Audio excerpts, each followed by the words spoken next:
Instagram, check this out. I got something really special today. I know I was thinking about asking my dad if he wanted to do this. I was thinking about it yesterday, so I didn't really put anything out about it. I know right now it's saying that, hey, you're going to let everybody know that we're about to go live.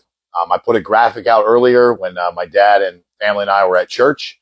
And so I got a really special treat. My dad is, it's not a studio, but we're calling this the Dash Legacy Studio. You guys that have followed me for a while know that it is my shed. On one side is, there she is. Mom's on. Awesome. One side is my work area, and this is the Dash Legacy side right here. So, my dad has always been really supportive of all of my craziness on social media, just like my mom who's on here. So I thought, you know what, at church this morning, I just thought, hey, it would be awesome to have a conversation. We have no real idea what we're going to talk about.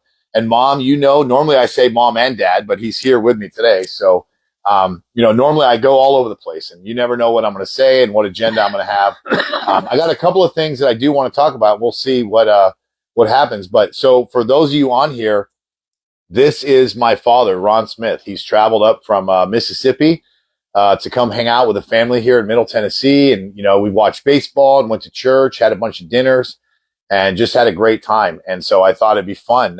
He's always been really supportive of all my craziness. So here he is. Here he is, live and in person in the Dash Legacy Studio.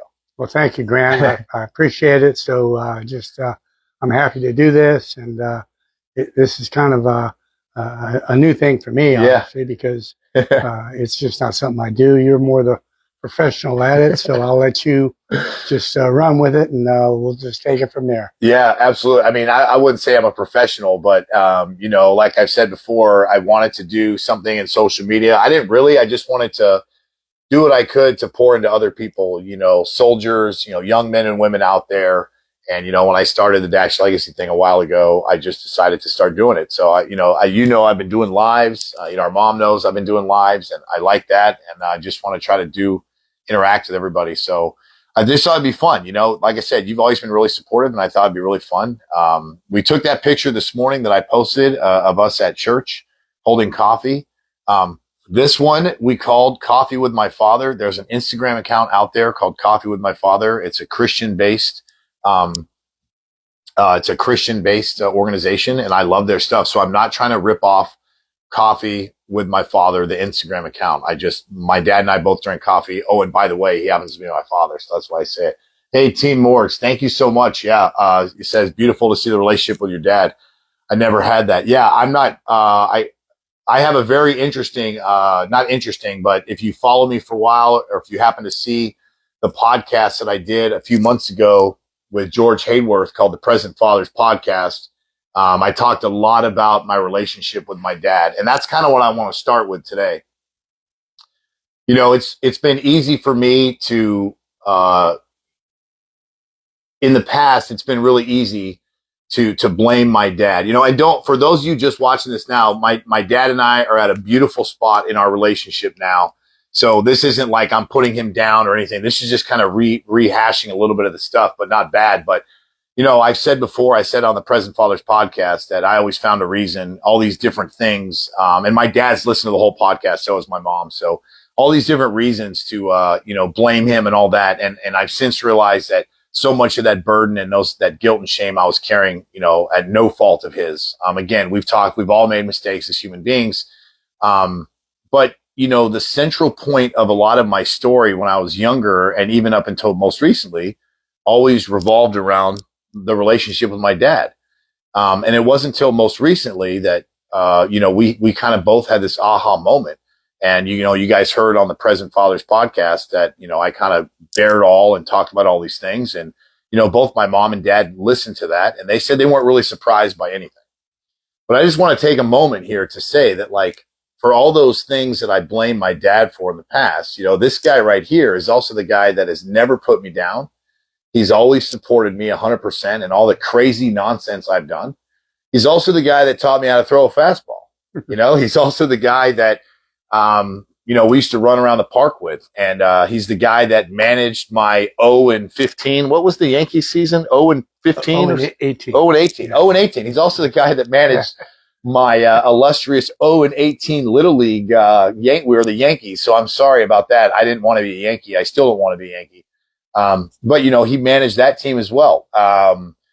He taught me how to drink coffee. We used to go shooting together, so there's a whole bunch of other stuff that because I was so lost in all of this that, I've never really been able to bring to light. Of course, we have those memories and my mom has, a lot of good memories, but it was not something that we ever really talked about a lot. So yeah, like I said, this is the guy that, I thought was the pain and all that. But again, the truth is, growing up, he was the one that, we used to collect baseball cards together. We used to build models together and, we'd shoot BB guns together and, all the things that, guys and, boys and dads do, he's still an avid baseball fan to this day. So there's so much good that we've been able to share. And I don't want anybody to think that, just because of all the past that we've had, that number one, the redemptive spirit of Jesus and God in our relationship is that there's always a way to do one better. There's always a way to reunite and reconnect. And again, not that we needed to really reconnect. We definitely had times in our life that we weren't talking as much. We weren't interacting as much based on, his life and my life. But we've never lost touch. And so I just wanted to not really clear the air, but just kind of talk about the fact that, yes, a lot of the story that people have heard from me and a lot of the guilt and shame has been associated with the quote unquote relationship with my dad. But the truth is, I've never doubted for 1 second in my life how much my dad loved me. I never doubted for 1 second how much he supported all my things. And for those of you out there, look at our faces. Look at our faces, man. They're like the same exact shape. There's no denying it, So I just want to ask my dad, or just talk, obviously you remember, December, the big conversation we had in the kitchen. And I kind of made a joke on the Present Fathers podcast. It wasn't a joke, but I had said that I was so grateful that your relationship with God and our relationship gave you the ability to kind of see past all of my crap or whatever. What was, I don't want, you don't have to get emotional. I'm not trying to rehash old stuff, but since then we've talked quite a bit. What thoughts have you had about all this? What was your take on all of that? And what, how do you feel now? Well, obviously I feel totally different. And I guess the best word to describe it would be I'm at peace with everything. And one of the things that I've learned over many, many, many, many years is that there can never be reconciliation until there's forgiveness. Because too many times we will say, oh, I forgive you, but I ain't going to forget. And there's so many things that have happened in my life and my relationship with my son that I've forgotten so many things. And sometimes I think that's because God takes it away from us totally. But we can remember good things. And just earlier today we were talking, and this is a few years back, that Grant had just come back from, I believe it was second deployment, when I was I was up in Idaho, and I was working, and I wasn't able to get away the day that Grant was coming back, and I was angry at my employer. Oh yeah, I remember that. And I was angry as a wild word. Yeah, well, believe me. But I was really upset, and because Grant's only going to come home one day at a time. He's not going to stretch it out. Well, it's been a lot now. I've kept you guys on your toes for sure. But I remember when I finally was able to get down to Southern California, and I believe you were living in Irvine then. Yeah. Okay. And it was right before Father's Day. But I remember I saw Grant. I wanted to congratulate him because he had been awarded the Bronze Star Medal. And then fast forward that to Christmas, when all of these things that we've talked about, and we had our our true reconciliation and our true forgiveness, that I look back on that time and all of that stuff that he was feeling about me that weren't good, through all of that, he gave me his Bronze Star Medal. I mean, the whole thing, the ribbon, the actual medal, the case, everything. And he said, "Dad, this is for you." And I remember that just hit me in such a way. Obviously, I remember it like it was yesterday. I remember sitting on that back porch in Irvine, and I said, "I want to see your medal. I want to see your medal." And he showed it to me, and then I closed it up and was going to hand it back to him. And he stopped and he said, "Dad," said, "this is for you." So I said I wasn't going to get emotional. Yeah, we're kind of emotional men. And then, yeah, but this is a very, this has been a big thing, in our lives, right? So the emotion that you're seeing, obviously from my dad and from and I'm sure my mom is probably emotional now watching this. This has been a huge, huge, huge part of our lives. This isn't just like, my dad moved away, like we built a clubhouse when we were kids and he moved away. I mean, for my side of it, I mean, I carried this along and drug him through the mud and, sure, he's not flawless, right? Neither one of us are. But yeah, the emotion that we're able to share, today and always, I mean, I cry quite often, and my dad actually cries a lot too. Yeah, it's an emotional time. And, like my dad was saying, like, without, the redemptive spirit, it's present when you have that forgiveness. Like we were saying. And something else that I was just talking with Shanna, my daughter-in-law, earlier today, that if you had said to me 20 years ago that you and your son would be going to church together, yeah, I would have said you got to be nuts, because I remember I used to give Grant CDs, Christian CDs with music and this and that. Mm-hmm. I would send him emails that were all Christian based and everything. But I'm sure one of the things, and this is very common, he saw me as the biggest hypocrite ever. And so the last thing he wanted was to see anything Christian from me.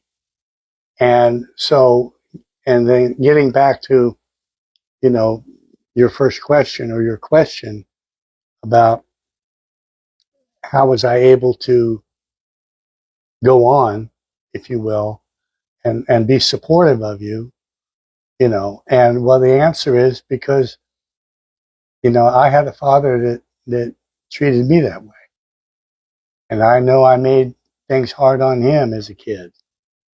And there's things that I could take hours to tell you about my dad but he always forgave me, and he always said, "You're my son and I love you." And that's the way I felt about Grant. Even knowing that he was upset with me, even knowing that he, didn't want to have anything to do with me, or he didn't want to talk. When I was in the hospital after I moved to Mississippi, Grant came to see me, and he spent a couple of days just making sure that everything was okay.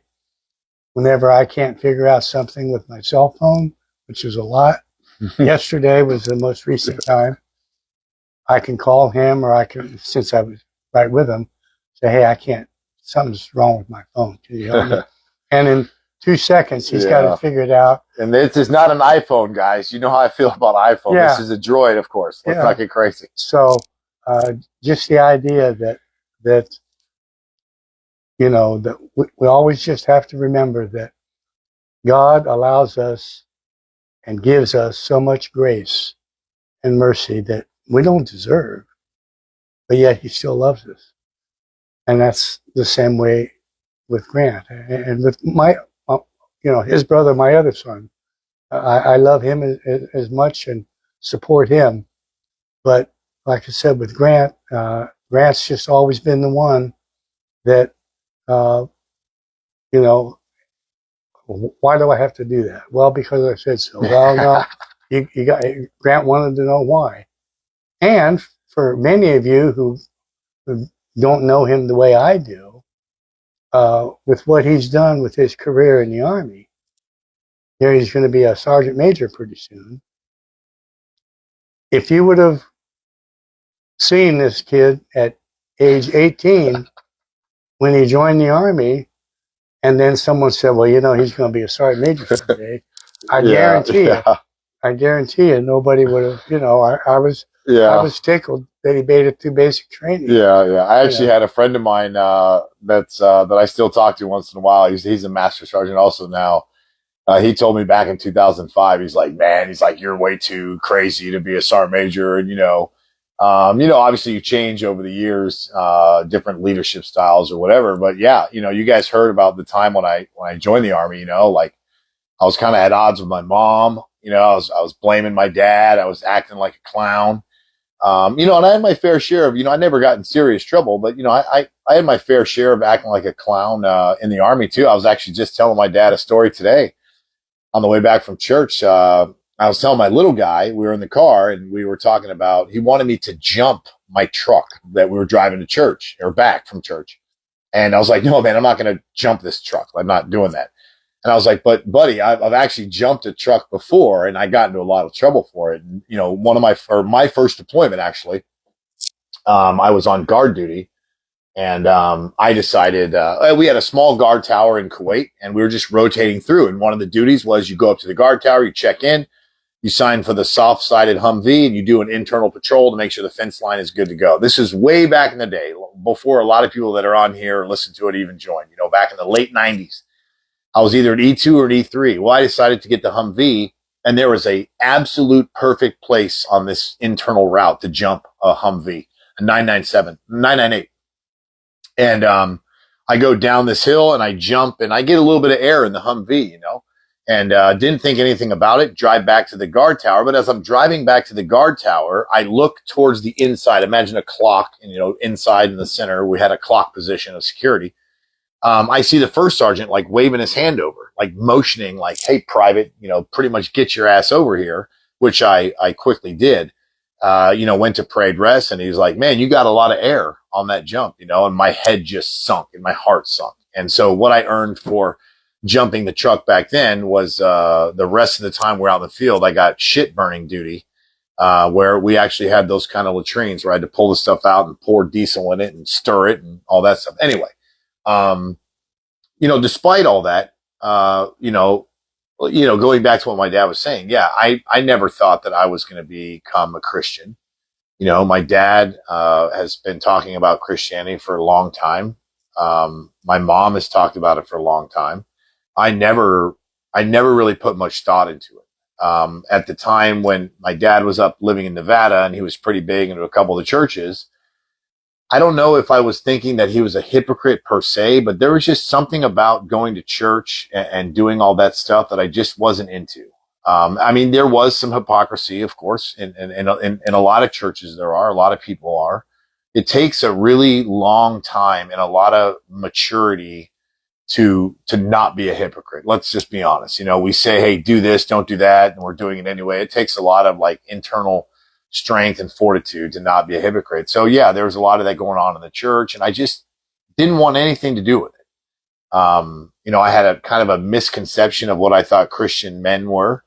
And some of the men and guys I saw there, didn't, they didn't fit the mold of what I thought a man was. I thought, at the time, I was into a lot of like heavy metal music and rap and tough guy stuff. So I didn't think anything about these Christian men in their khaki pants, that they were really anything, very manly, or, I kind of looked at Christianity as being kind of soft. Actually, I had no real biblical background, no religious background per se. So I didn't know about all the pretty much savage nonsense that happened throughout all the years with all the actual tough guys in the Bible. But at any rate, yeah, there's a lot of things when I was a kid that my dad and mom probably never would have they might have always wanted it for me and were praying for it.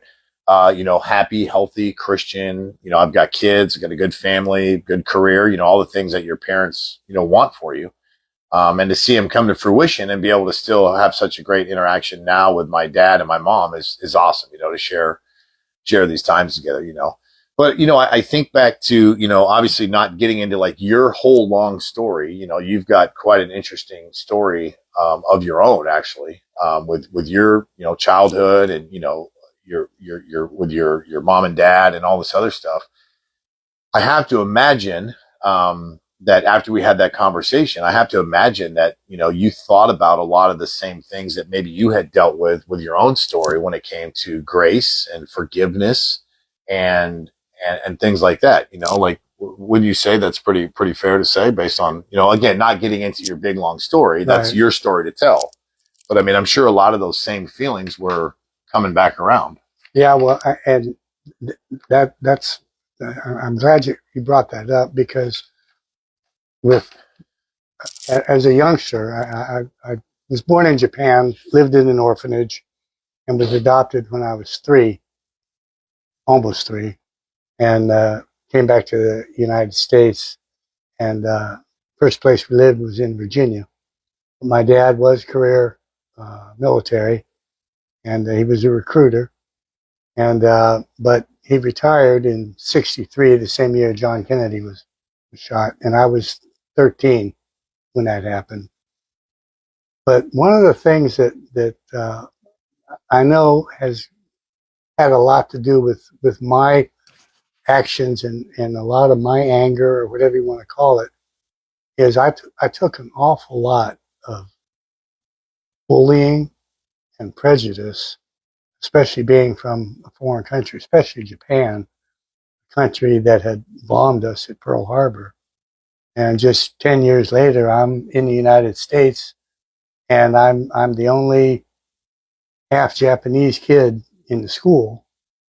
And I took an awful lot of abuse, and I know there's a lot of pent up anger that I had. And the way I dealt with it was basically I didn't. I just ignored it or stuffed it or whatever you want to call it. And I developed an awful lot of anger at my adoptive mother. And couple that with not knowing who my real parents were or anything like that, and then wanting to find out, and then finding out so many years later that don't really know who my father was. Now I know who my real mother is, but so much anger that I had at my adopted mother basically manifested itself in the way I treated people. I lied all the time. I sabotaged so many friendships and relationships, and I know it had to have affected, both of my sons. And I know that Grant sometimes would say, "How come you can't be nicer to Grandma, the adopted mom?" And I would say, "You didn't have to grow up with her. My adoptive mother was very, very strict. I mean, very strict. And she had no problem using a switch on me or doing whatever."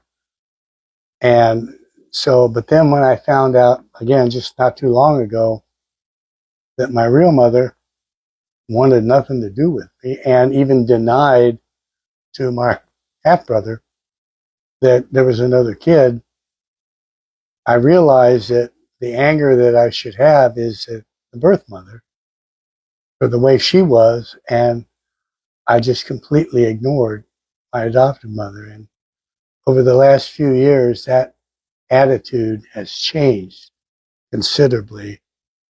That now I realize that she did the best she could, and she defended me to anybody in the family that if you don't treat my son, the right way, then I don't want anything to do with you. So, but so much of that in this little brain of mine is just so tangled up and whatever that it affected my relationships. And when you're going through all of these types of crises and things, you don't analyze it in such a way, or, you just are angry. And again, for me, I just clammed up. And a lot of the relationships I had with people when I was a kid were all phony, superficial. I would lie at the drop of a hat. And I couldn't be honest with anybody. And I know that affected not only my parents, but my children, but yet the most important thing to me is a relationship with my children. The reason I came up this weekend is Grant's going to be gone for a year. Now, he's not going overseas, but he's still going to be gone from home. And I just wanted to see him before he took off for the school that he's going to. And it was that important to me that I take the time to come and see him. And even if we just rehash some of the same old tired stories that we have. Yeah, we've done that a little bit. That's what we always do. That's okay. Yeah. And the peace that we now have, I know we both feel it. And it's like getting back to what he said about December. How did I feel about everything? It's kind of like I sort of knew something was happening, but I didn't know what. And it's like when you're anticipating, like when you know you're about to be hit, what's it going to feel like? Well, that is, can I take the hit? And what allowed me to take everything that happened was only by the grace of God. And like I said, that this boy in me, he's a boy to me still. Okay. He'll always be my little boy. Okay. And I won't repeat the nickname I had for you. Oh, yeah. Some good ones.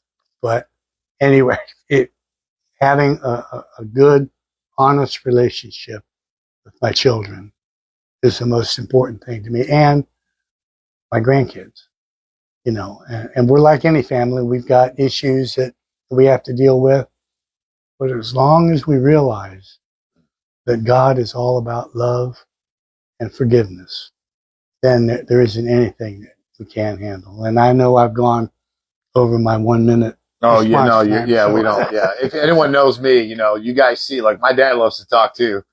But no, there's just a comment on here.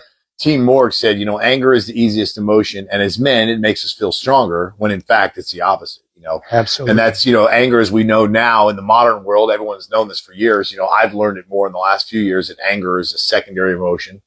But yeah, hey, Team Morgs, you're absolutely right. That it's always easy to get to anger. And I shared this on the podcast that I did. And, my dad kind of shared a little bit about it now. He probably didn't, maybe have the bandwidth or the headspace at the time to think about all this stuff with his birth mother and his biological, or his birth mother and his adopted mother. And it manifested for him as what he described as, clamming up a lot of times, or maybe lying and having a lot of, disingenuous kind of things going on in his world. And, we've talked a lot about that. And yeah, there's definitely an anger piece to that, but as we've talked about on here, and as my dad has shared and I've shared, when you start digging into that anger, like you said, Morgs, once you think it makes you feel more manly and more masculine and whatever else, and you're exactly right, digging into those other emotions is normally where you're going to find the most growth. Sure, it's easy to get angry. Like I've talked about, I got angry at my dad for a bunch of different things, whether he did them or didn't do them, or what I manifested in my brain. It was anger. Well, I've been able to reprocess this stuff over the last bunch of years, and realize that, most of it was out of sadness and hurt. It wasn't anger. It was manifesting outwardly as anger, and what, like we joked before about why I got the words pissed off, tattooed on my leg, back, 24 years ago. Cause I didn't want, no one wants to feel pain. Exactly. And I didn't want to say that like I was sad and I was hurt and I felt abandoned at sometimes, or I felt scared or lonely. I didn't want to say all those things because, like you said, especially as a man or even as a young boy, an adolescent, and in my dad's case, moving to the United States when he was young, yeah, you don't want to. It's hard to tell people when you're 8 or 9 or 12 years old. Oh, I'm really sad and really emotional. You'll get, even now in the 2024, you'll get eaten alive, especially as a man. Even though a lot of things are changing and they're trying to eradicate, maleness. In most circles around the world, at least in the United States, you would get eaten alive if you were a 12-year-old and said, I cry at night because X, Y, and Z. Or my dad maybe years ago was, I'm sad that this happened. It always manifests as something else. What I'm really thankful of, at least for me, is that I spent a lot of years being angry and being pissed off and being hurt and upset about all these things. I'm really glad, and I know it was designed by God. I know this now. Years ago, I didn't know that, but I fully know now that this path that I've been on has been designed by God, and I've been very lucky that I have, and I know it's also God giving me the luck, but that I've been very receptive to these things. That's allowed me to, stop drinking. I've been to therapy. I've done all these things to try to dig into, because I just got to the point, like I was talking to my dad about yesterday, and I don't know when this was, and it's been different iterative processes throughout my life, that I just get tired of being sick and tired. My wife and I joke about this with things. Me and my mom has made that phrase before. We just get tired of doing these things. And so, at some point we have to dig into these things.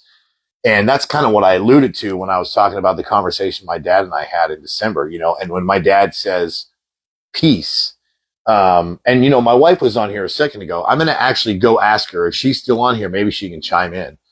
But I do feel a lot more at peace since we had that conversation. Again, I talked about in the podcast, the one thing that I don't want to say regret, because it's kind of a hard way to look at it, but I wish that I could have found this level of peace and been able to have this reunited sort of feeling with my dad and really drill down to all of this nonsense years ago. I really wish, and not just for our own growth as a father and a son and as a husband and all that. But, like my dad said, and I've said, everybody else in our lives,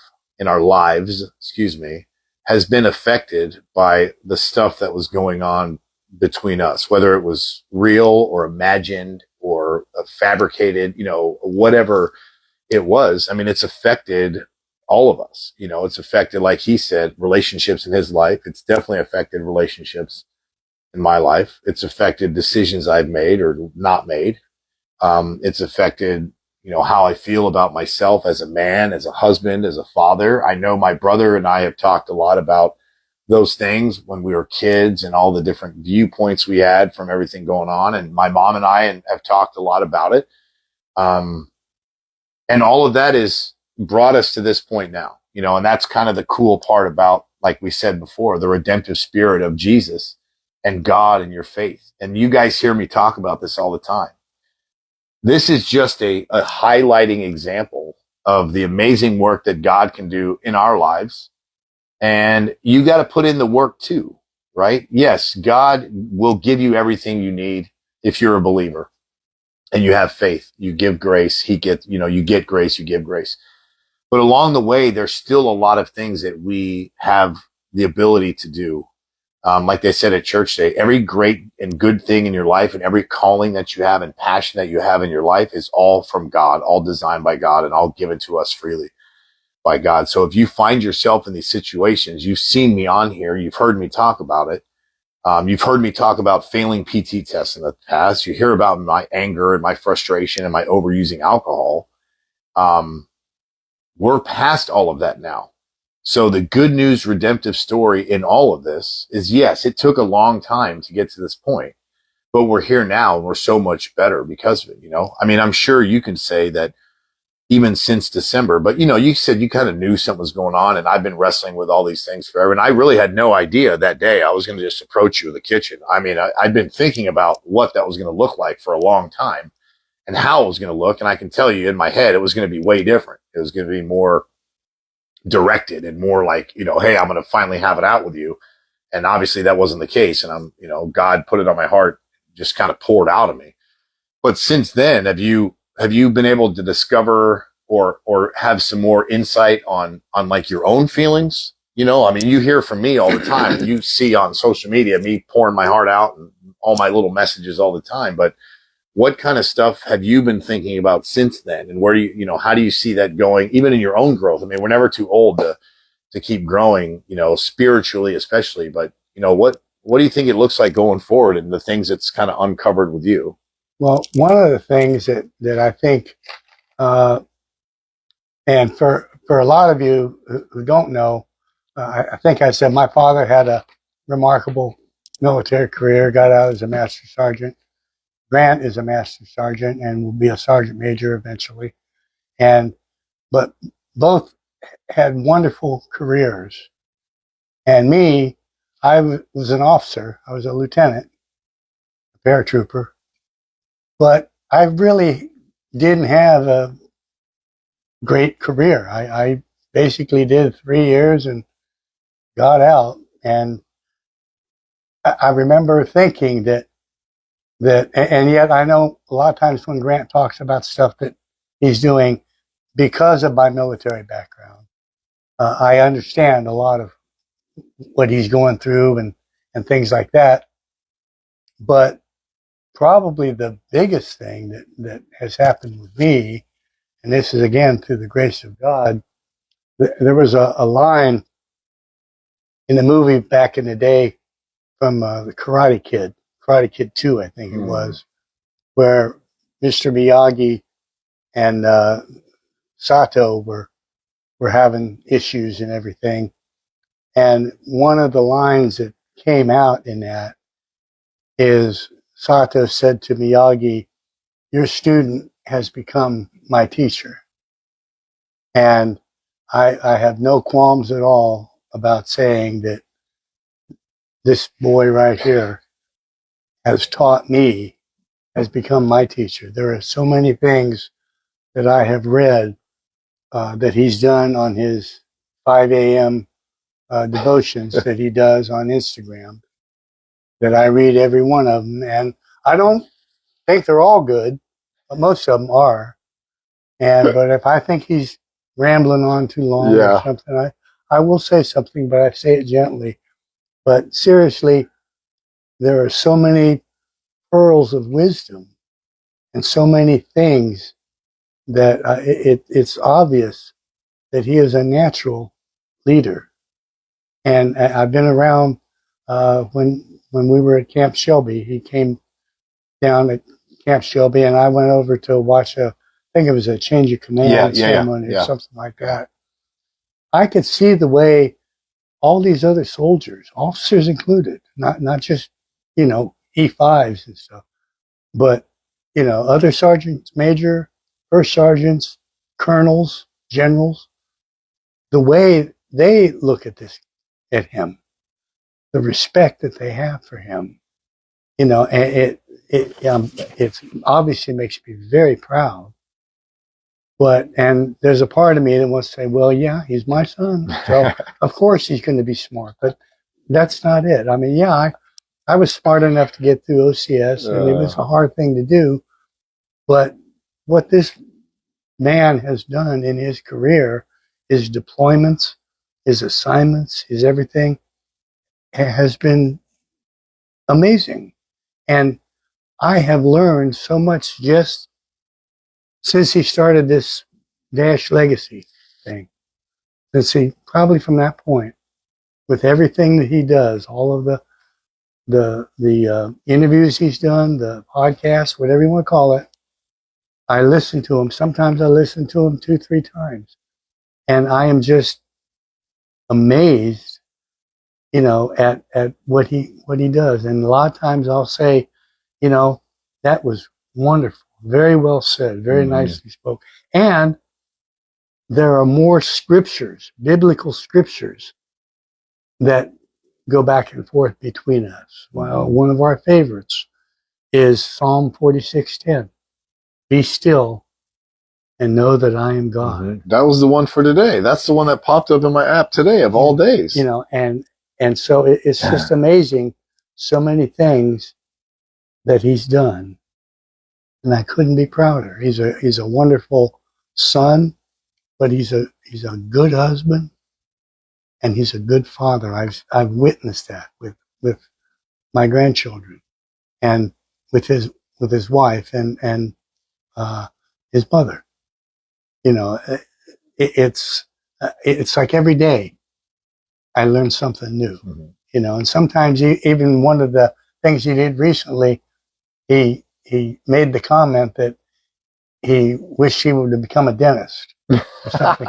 And I remember when I heard that, I thought, I don't remember that. I don't remember hearing that at all. I knew he wanted to be a professional baseball player. Yeah, of course. But you heard, you know, when you manage an 0-18 team, then not too many of your guys are going to have a chance. Not going to be a lot of scouts, you know, at Murphy Field there. You know, but with so many things that he's done. But, you know, and I said to him, I didn't even want to be a dentist. Yeah. When did that happen? That was just at dinner a couple nights ago. Yeah.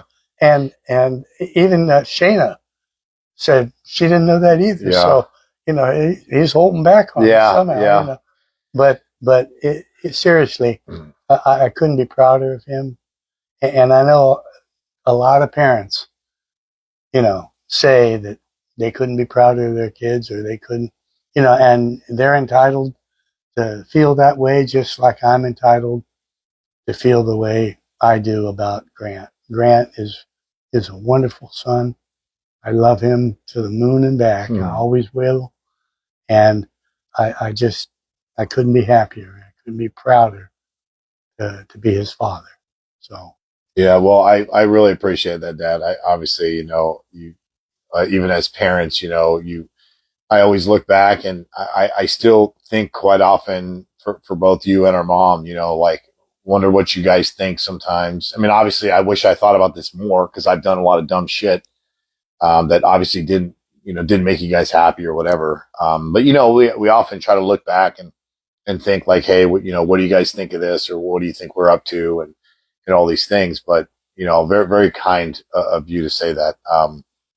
You know, especially the learning. I mean, I feel like I'm at the position now where I kind of owe it to myself and all of the stuff we've talked about with, you know, our relationship and all that. And so I kind of have tried to craft this community and be in community with all these folks that, you know, I often look back to, you know, the first summer, not the first summer, maybe the second summer or something when you moved away to Nevada and, you know, we were living in the apartments there. You know, I kind of hung out with some guys in the neighborhood there, older guys.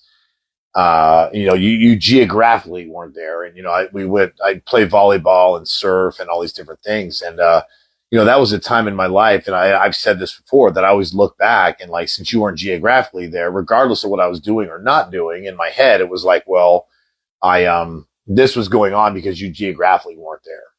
And so, and a lot of that, as we know, we're not going to rehash all that, but I try to think of it now as like maybe, and I say maybe because I'm not trying to toot my own horn. I really am not, but perhaps there's something that we can talk about on here, or somebody that knows me can reach out and vice versa. And maybe we can do stuff together or be in community with one another so that if you find yourself like I did when I was 12 and 13, just dealing with all these thoughts of feeling abandoned and anger and all these things, whether they're real or fabricated, all feelings are valid, right? We all know this. Doesn't matter what someone else thinks. That there's somebody out there that is going through all these things, you know, that we can have a space and a community where we can have these interactions. And, you know, the reason why I do all these things and I'm reading in the morning and all that is I'm really trying to figure out like what I can do so that I don't fall into any of these like pitfalls in the future, you know, like what can I do? How can I learn? How can I help others? So I can openly see when it's anger or hurt or shame or guilt, or maybe when I have an experience that I can share with somebody else, or vice versa. They can share something with me. And, you know, I've talked about this before. I love talking to people. I love interacting with people. And, you're a very social person. I mean, every place we've ever gone or any church you've been a part of or whatever, when you're doing music, I mean, just like our mom, you guys are pretty social, people. So I know that I get that kind of social cue from you guys. And so I do appreciate all the kind things you're saying. And like I've said before, I have some hard skills for sure. I'm very good at a lot of hard skill things, both military and not military.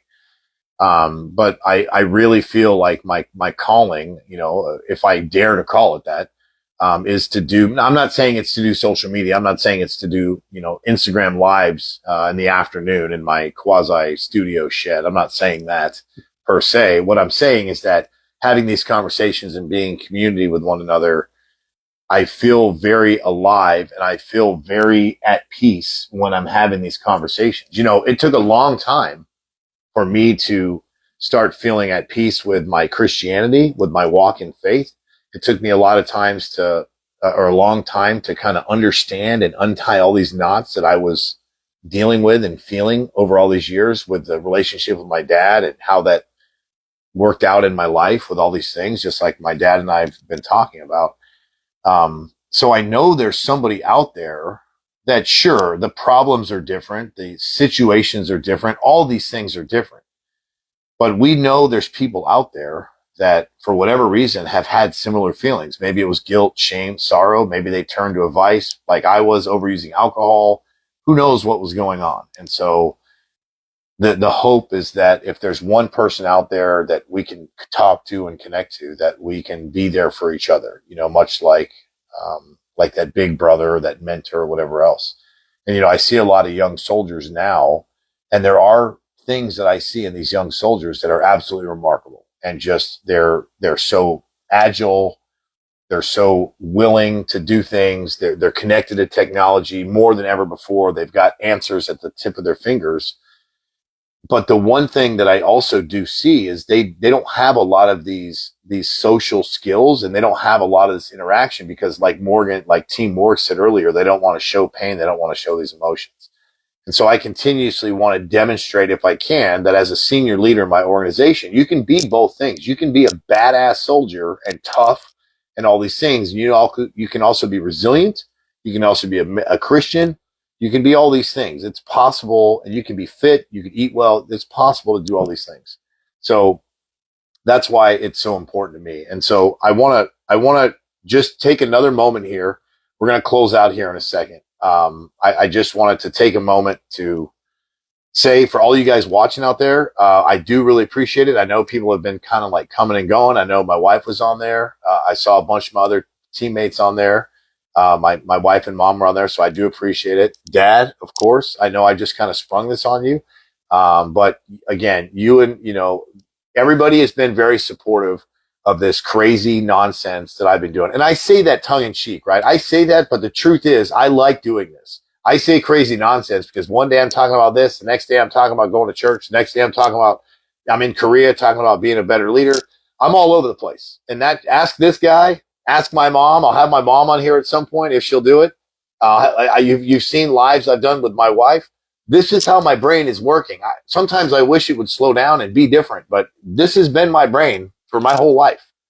He's proof. You can ask him. You can ask my wife and my mother. But I am very appreciative, first and foremost, that my dad came up here to spend time with me and my wife and my kids.